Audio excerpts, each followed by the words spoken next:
Surgery కంటే hospital bill అంటేనే భయం. అదే మధ్య తరగతికి అందుబాటు ధరలో వైద్యం. Medistar hospitals. సో పాలిటిక్స్లో డెఫినెట్గా మేము యాక్టివ్ ఉన్నాం.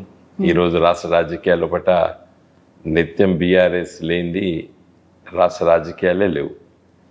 నిత్యం తెలంగాణ ప్రజల సమస్యలపైన, తెలంగాణ సంక్షేమం కోసం ఆరాటపడే పార్టీ బీఆర్ఎస్. సో బీఆర్ఎస్ చాలా బాగుంది. కాకపోతే ముప్పేట దాడి అంటారు, మూడు వైపుల నుంచి దాడి అనేది విపరీతంగా జరుగుతోంది. బీఆర్ఎస్కి ఒక రకంగా ఊపిరాడని పరిస్థితి, ఊపిరి తీసుకోనంతగా ఇలాంటి ఒక సఫోకేషన్ అట్మాస్ఫియర్ ఏమైనా కనిపిస్తోందా? మీరే అంటున్నారు బీఆర్ఎస్ పైన అన్ని దిక్కుల నుండి దాడి అని అంటున్నారు కదా. అంటే అర్థమైపోయింది కదా, అంటే ప్రత్యర్థులు కాంగ్రెస్ కానివ్వండి, బీజేపీ కానివ్వండి, ఈ రాష్ట్ర రాజకీయాల పట్ల రానున్న రోజుల్లో పట్ల బీఆర్ఎస్ఏ అధికారంలోకి వస్తుందనేటువంటి ఆందోళనలో ఉన్నటువంటి పార్టీలు రెండు మన రాష్ట్రంలో, ఒకటి కాంగ్రెస్ పార్టీ, రెండు బీజేపీ. కాబట్టి ప్రతి నిత్యము ప్రతిరోజు ఆ రెండు రాజకీయ పార్టీల నాయకులు మా పేరు ఎత్తందే వాళ్ళకు ఆ రోజు గడవదు. కాబట్టి అంత స్ట్రాంగ్గా ఇవాళ BRS with in short time రాజకీయంగా అధికారం కోల్పోయి 2.5 సంవత్సరాల లోపట్నే ప్రజల ఆదరణిత గొప్పగా మళ్ళీ తీసుకొచ్చుకున్నామంటే అది మా నాయకుడు, మా కార్యకర్తలు, గ్రామీణ ప్రాంతాల్లో పుట్ట ప్రజల సమస్యలపైన పనిచేస్తున్నటువంటి మా నాయకత్వం. ఇదే మాకు చాలా సంతోషం. రోజు ఎక్కడ పోయినా కూడా ఈ రోజు ఏ పత్రికలు, ఏ టీవీ ఛానల్ చూస్తే బీఆర్ఎస్ లేనిదే లేదు. బీజేపీ వెస్ట్ బెంగాల్ అతి కష్టమైనటువంటి దాన్ని, అసాధ్యాన్ని సుసాధ్యం చేసింది. నెక్స్ట్ టార్గెట్ తెలంగాణ అని పెట్టుకుంది. ఆ తర్వాత ప్రధానమంత్రి నరేంద్ర మోదీ వచ్చారు. తాను ఇక్కడ ఇస్తున్నటువంటి బడ్జెట్ కావచ్చు, చేస్తున్నటువంటి కార్యక్రమాల గురించి, వీటన్నిటి గురించి కూడా చెప్పిన తర్వాత బీజేపీ తెలంగాణ మీద ఫోకస్ పెట్టింది. దానికి ఫస్ట్ 3 కార్పొరేషన్లను గెలుచుకోబోతోంది హైదరాబాద్లో అనేది నెక్స్ట్ టార్గెట్. తెలంగాణ రాష్ట్రంలో పాగా వేయడము అనేది ఆ దిశగా బోల్డంత కార్యక్రమాలు చేస్తోంది. అది బీజేపీకి చాలా బలాన్ని, ఊతాన్ని ఇచ్చింది అనేది. మొన్నటి సభ ప్రధానమంత్రి గారు, మోడీ గారు సికింద్రాబాద్లో అంత గొప్ప బహిరంగ సభ అని అందరం అనుకున్నాం. ఆ సభలో వారు మాట్లాడిన తర్వాత భారతీయ జనతా పార్టీ తుస్సు అన్నది. ఆయన అక్కడ కూర్చొని, అంతకంటే 1 గంట క్రితము వేరే కార్యక్రమంలో కూర్చొని రేవంత్ రెడ్డి మెరిసే జోడో అన్నాడు. అంటే మా దగ్గర నాయకత్వం లేదు, మా బీజేపీలో ఎవడు కూడా పనికిరాడు, నువ్వు వస్తే కలిసి రా అన్నట్టు. అంటే ఇదివరకు మోడీ గారు ఆ ప్రయత్నం చేసి 2 దిక్కుల సక్సెస్ అయ్యాడు. ఒకటి అస్సాంలో నేటి ముఖ్యమంత్రి కాంగ్రెస్ పార్టీ చాలా సీనియర్ నాయకుడు. అదేవిధంగా బెంగాల్లో ఈరోజు ఈ 2 రాష్ట్రాల్లో పట్ల ఉన్నటువంటి ముఖ్యమంత్రులు కాంగ్రెస్ పార్టీ సీనియర్ నాయకులు. కాంగ్రెస్ పార్టీలో ముఖ్యమంత్రి పదవిని ఆశించిన వాళ్ళిద్దరు. సరే, ఇక్కడ తృణమూల్ కాంగ్రెస్, అక్కడ ఒరిజినల్ కాంగ్రెస్ అస్సాంలో. సో మోడీ గారి పాగేసి వాళ్ళిద్దరిని లాక్కొని ఆ 2 రాష్ట్రాలకు ముఖ్యమంత్రి చేశాడు. కాకపోతే వాళ్ళు అక్కడ ఎక్స్పెక్ట్ చేశారు తప్ప వాళ్ళు సీఎంలు కాలేదు. ఇక్కడ ఆల్రెడీ ఎస్టాబ్లిష్డ్ అయ్యారు, సీఎం గా ఉన్నారు, పరిపాలన చేస్తున్నారు. అలాంటి పర్సన్ ని లాక్కోవాలి. అరే, ఇది ఇంకొక స్ట్రాటజీ. అంటే మోడీ గారే మొన్నటి సభకు వచ్చి తెలంగాణకు వచ్చేసి మా భారతీయ జనతా పార్టీలో నాయకులు లేరు అని చెప్పకనే చెప్పిపోయాడు. ప్రజలు చాలా గొప్పలు. నేను నిన్న మొన్న కరీంనగర్, వరంగల్లో తిరుగుతుంటే ప్రతి ఒక్కరు మాట్లాడుకుంటున్నాడు, రేవంత్ రెడ్డి బీజేపీకి పోతున్నాడు కదా సార్ అంటారు. సామాన్యమైనటువంటి గ్రామీణ ప్రాంతాల్లో ఎంపీటీసీ స్థాయిలో ఉన్నటువంటి మా నాయకత్వం అంత గొప్పగా ఆలోచిస్తున్నారు. సరే, రేవంత్ రెడ్డి ఉంటాడా, బీజేపీకి పోతాడా సార్ అంటున్నారు. అంటే ఒక ప్రధానమంత్రి, అదే మోడీ గారు వచ్చి ఒక సభలో నువ్వు నాతో కలిసిరా, నువ్వు ఎదుగుతావు అని అన్నాడు. అంటే అర్థమైపోయింది బీజేపీ ఇక్కడ లేదు అనేది. రాష్ట్రానికి కావాల్సినటువంటి నిధుల గురించి ఇప్పుడు రేవంత్ రెడ్డి ఏమో కేరళ బాధ్యతను కూడా తన భుజాల మీద వేసుకున్నారు. అక్కడ కూడా కాంగ్రెస్ రావడానికి తోడ్పడ్డారు. ఎట్ ద సేమ్ టైం 2034లో కూడా మేమే అధికారంలోకి వస్తాము, ఆ తర్వాత జాతీయ రాజకీయాల్లోకి వెళ్తాను, కాంగ్రెస్ పార్టీయే ఇక్కడ ఉంటుంది, వేరే వాళ్ళు ముఖ్యమంత్రిగా అవుతారు. రేవంత్ రెడ్డి గారు కేరళలో సంతోషంగా లేడు. ఆ రిజల్ట్ కాంగ్రెస్ పార్టీ అధికారంలోకి వచ్చింది, కానీ రేవంత్ రెడ్డికి కేసీ వేణుగోపాల్ ముఖ్యమంత్రి అయితే ఆయన ఆటలు సాగు.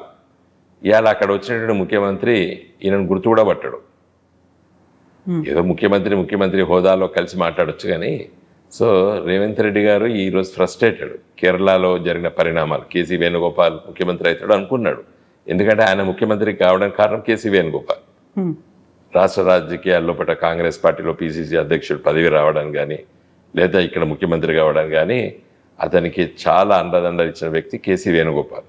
ఆ కేసీ వేణుగోపాల్ అక్కడ ముఖ్యమంత్రి అయితే ఇంకా రేపు దేశ రాజకీయాలు కూడా ఎంటర్ అవుతారని అనుకున్నాడు. కానీ అలా I think mister Revanth Reddy is not happy ఇలా కేరళలో జరిగిన పరిణామాలు. 2034 దాకా అంటే ఇప్పుడు మనం ఇంకొక 8 ఏళ్ళు 2 టర్మ్స్ కూడా తనే ఉంటున్నారు అంటే ఆయన అది చెప్పే ముందు ఒక మాట చెప్పాడు. చంద్రబాబు నాయుడు గారు 2 టర్ములు ఉన్నాడు, వైఎస్ రాజశేఖర రెడ్డి గారు 2 టర్ములు ఉన్నాడు. అంటే గెలిచాడు కదా, పాపం దురదృష్టం చనిపోయారు రాజశేఖర రెడ్డి గారు 2 టర్మ్స్. తర్వాత కేసీఆర్ గారు 2 టర్మ్స్ ఉన్నారు. నాకు కూడా అదే విధంగా 2 టర్మ్స్ అని ఆశిస్తున్నాడు. సరే, ఒక ముఖ్యమంత్రి స్థాయిలో ఉన్నటువంటి వ్యక్తి, అది రేవంత్ రెడ్డి గారు కావచ్చు, ఎవరైనా కావచ్చు, నెక్స్ట్ టర్మ్ నేనే అని అంటేనే కదా ఇప్పుడున్నోడు సక్కంగా ఉంటాడు. ఇప్పుడున్న ఎమ్మెల్యేలు కానీ మంత్రులు కానీ ఇది ఒకటే టర్మ్ నాది అని అంటే 2.5 సంవత్సరాలు బట్టి ఎవరి దగ్గరకు వస్తారు? కాబట్టి ఆ కాన్ఫిడెన్స్ బిల్డింగ్ మెజర్స్ ఇప్పుడు రేవంత్ రెడ్డి గారు నేను 2034 వరకు నేనే అనేటువంటి మాట ఎప్పటికీ చెప్తున్నాడు. కేవలం ఒక 5-6 మాసాల నుండి ఆ మాట మాట్లాడుతున్నాడు. కారణం ఏంది? 2.5 years అయిపోయింది, ఇంకా 2.5 years ఉంది. నెక్స్ట్ టర్మ్ నేనే ఉంటా, నేనే ముఖ్యమంత్రి అని అంటేనే ఇప్పుడున్నటువంటి ఫామ్ ఏదైతే ఉన్నదో వాళ్ళందరూ కలిసి ఉంటారు. ఇప్పుడున్నటువంటి ఆ ఎమ్మెల్యేస్ ఆ మాటతోనే అంటాడు. ఎవరైనా నేను నెక్స్ట్ టర్మ్ నేను కాదు వేరే వాళ్ళని ఎవరికి చెప్పడు కదా. కాబట్టి రేవంత్ రెడ్డి విష్ఫుల్ థింకింగ్ అనుకోవడంలో నేను తప్పు పడతలేను. వచ్చేసారి కూడా నేనే ఉంటానని అనుకోవడంలో తప్పు ఏం లేదు ఆయన అనుకోవడంలో పట్ట.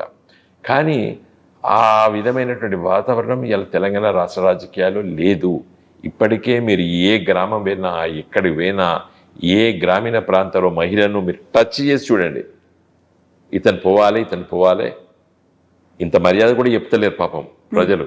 నాకు చాలా బాధేస్తుంది, ఒక ముఖ్యమంత్రి స్థాయిలో ఉన్నటువంటి వ్యక్తిని అంత అలాంటి పదజాలంతో దూషిస్తున్నారు. I'm not supporting such comments. అది ఎందుకని చాలా అనాలిసిస్ చేస్తే కారణం రేవంత్ రెడ్డి యూజ్ చేసినటువంటి పదజాలము, ఆయన ఉపయోగిస్తున్నటువంటి దుందుడికి పదాలతోనే ప్రజలు కూడా అట్లే మాట్లాడుతున్నారు. రివర్స్గా వాడు వీడు అని మాట్లాడుతున్నారు, విచ్ ఇస్ నాట్ కరెక్ట్. నా దృష్టిలో నేను చిన్నతనం నుంచి రాజకీయాల్లో ఉన్నా. నేను మా రాజకీయ నేపథ్యం మా తల్లిగారి తరఫున, మా మేనమామల తరఫున చిన్నప్పటి నుంచి నేను చాలా మందిని చూసినా. నేను ఇందిరాగాంధీ పట్ల ఎంత వ్యతిరేకత ఉన్నా కూడా ఎవరు మాట్లాడలేదు. ఏ ప్రధాని మంత్రి, ఏ రాష్ట్ర ముఖ్యమంత్రుల పట్ల ప్రజలు ఎప్పుడు కూడా ఇష్టం లేకున్నా కూడా ఇలాంటి పదజాలాలు ఎవరు ఉపయోగించలేదు సామాన్య ప్రజలు. ఈరోజు ఎందుకు ఉపయోగిస్తున్నారు తెలంగాణలో ఈ ప్రజలు ఇట్లా ఎందుకు మాట్లాడుతున్నారు? ఈ యూట్యూబ్లలో దాంట్లో చూసి నాకు బాధేస్తుంది. ఈరోజు రేవంత్ రెడ్డి ఉండొచ్చు ఈ కుర్చీలో, రేపు ఇంకొకరున్నా కూడా అదే పదజాలం ఉపయోగించకూడదు ప్రజలు. We have to give respect to the position. దానికి కారణం ఏందని నేను ఆలోచిస్తే రేవంత్ రెడ్డే కారణం దానికి. ఎందుకంటే వాడు వీడు పిచ్చి పిచ్చి మాటలు మాట్లాడడం వల్ల ప్రజలు కూడా అట్లా మాట్లాడుతున్నారు. కాబట్టి ప్రజలు చాలా స్పష్టంగా ఉన్నారు. ఇలా యావత్తు తెలంగాణ ప్రజలు వచ్చేది మీ ప్రభుత్వమే అని మాతో మాట్లాడుతున్నారు. ఏ పెళ్లికి పోయినా, పేరెంట్ అలా పోయినా, ఇక్కడికి కలిసినా కూడా ఇంకా వచ్చేది మీదే కదా అండి. కాకపోతే 2.5 ఏళ్ళు ఉంది. 2.5 ఏళ్ళు ప్రజలు అదే ఫీలింగ్ ని కంటిన్యూ చేస్తారు, అదే టెంపో ఉంటుందా? ఇంకెక్కువ అవుతుంది. ఇప్పుడు ఫస్ట్ 2-3 yearsే చాలా కాన్ఫిడెన్స్ రావాలి ప్రజలకి. వచ్చినా దాన్ని నిలుపుదల చేయడం కష్టం.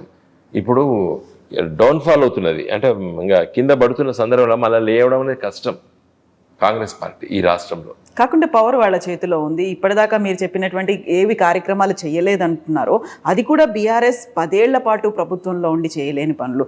అక్కడ తెలంగాణ ఉద్యమకారులకు కావచ్చు, శ్రీకాంతాచారి తల్లికి అన్యాయం చేసింది అని ఎలా అయితే ఇప్పటిదాకా ప్రచారం ఆరోపణలు ఉన్నాయో తనకు కూడా ఒక సముచితమైనటువంటి స్థానం, జర్నలిస్టులకు ఇళ్ల స్థలాలు, ఇలాంటివన్నీ మీరు పక్కన పెట్టినవి, అసలు పట్టించుకోలేనివి, నిర్లక్ష్యం చేసినవి, వాటి గురించి ఆలోచన చేయని వీటన్నిటిని కూడా మళ్ళీ తెర మీదకి తీసుకొస్తున్నా అంటే వాళ్ళందరిలో కూడా ఒక పాజిటివ్ ఫీల్ అనేది వస్తుంది కదా.